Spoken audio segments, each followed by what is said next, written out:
نحمده ونصلي على رسوله الكريم أما بعد فأعوذ بالله من الشيطان الرجيم بسم الله الرحمن الرحيم رب اشرح لي صدري ويسر لي أمري واحلل عقدة من لساني يفقهوا قولي السلام علیکم ورحمۃ اللہ وبرکاتہ۔ تو بسم اللہ کرتے ہیں اللہ سبحانہ و تعالیٰ سے بات چیت کے سلسلے کی۔ آج الحمدللہ نیو سورہ سٹارٹ ہو رہی ہے، سورہ نحل۔ اس کی تھوڑی سی تعریف، یہ سورہ مکی ہے، قرآن کی ترتیب کے اعتبار سے اس کا نمبر 16 ہے اور نزول کے اعتبار سے اس کا نمبر 70 ہے۔ نحل شہد کی مکھی کو کہتے ہیں۔ اس سورہ میں شہد کی مکھی کا ذکر ہے، اس مناسبت سے اسے سورہ نحل کہتے ہیں۔ اس سورہ کی پہلی 2 آیات میں مشرکین کے لیے 2 ٹوک اعلان کیا جا رہا ہے۔ آئیے دیکھتے ہیں کہ وہ کیا ہے۔ اللہ کا حکم آ پہنچا ہے، لہٰذا اس کے لیے جلدی نہ مچاؤ۔ جو شرک یہ لوگ کر رہے ہیں وہ اس سے پاک اور بہت بالو برتر ہے، بے شک یا رب العالمین۔ وہ اپنے حکم سے فرشتوں کو اپنے بندوں میں سے جس پر چاہتا ہے اس زندگی بخشنے والی وحی کے ساتھ اتارتا ہے کہ لوگوں کو آگاہ کر دو کہ میرے سوا کوئی معبود نہیں، لہٰذا تم مجھی سے ڈرو، کسی اور سے نہیں، بے شک یا رب العالمین تو وحدہ لا شریک ہے۔ آیت 3 اور 4 میں اللہ تعالیٰ کی تخلیق کے عظیم شاہکار بیان کیے جا رہے ہیں۔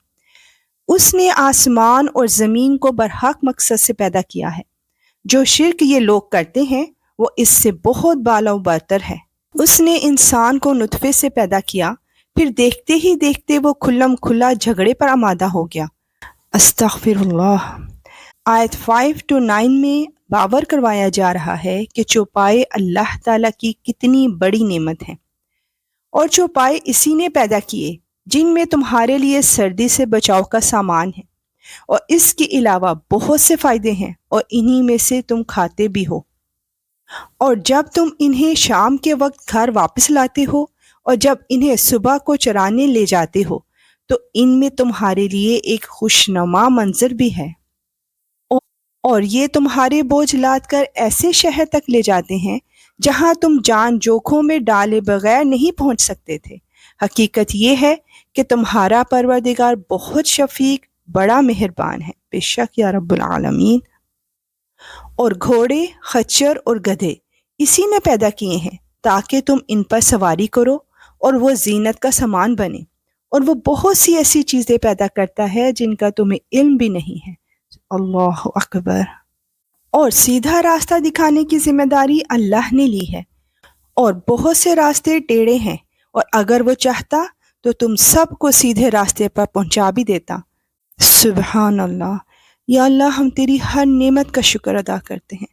یا اللہ تو لمحہ بھر کے لیے بھی ہمیں اپنے نفس کے حوالے نہ کرنا۔